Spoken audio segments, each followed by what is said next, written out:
நம்ம வாழ்க்கையில யாருமே புரிஞ்சுக்காத துயரம் மனசுல இருக்கு. வெளியில சிரிப்பாங்க, ஆனா உள்ளத்துக்குள்ள அவங்களுக்குள்ள இருக்கிற வேதனை சொல்ல முடியாது. நிறைய இழப்புகள், நிறைய ஏமாற்றங்கள், உறவினர்களை, நண்பர்கள் அல்லது நெருங்கியவங்களை இழந்திருக்கிற வேதனை, மனசு ஃபுல்லா நெருக்கம்.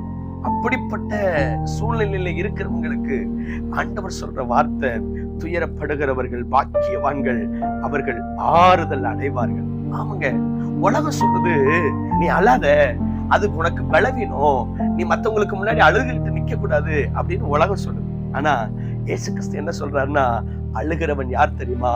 அவர்தான் பாக்கியவான். ஏன் அப்படின்னா அவன் தான் துயரத்தை உணர்கிறான், உடைந்த இருதயத்தோட இருக்கிறான், அவனுக்கு தான் ஆறுதல் தேவைப்படுது. ஹலோ, நீங்க இந்த துயரம் உங்களுடைய வாழ்க்கையில நிரந்தரம் இல்லை. என்ன ஆறுதல் படுத்துகிற ஆண்டவர் உங்களை ஆறுதல் படுத்துவார். அவர் உங்களை மறந்துட மாட்டார்.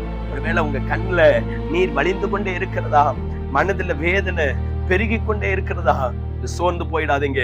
அவருடைய பாதத்துல அமர்ந்துருங்க.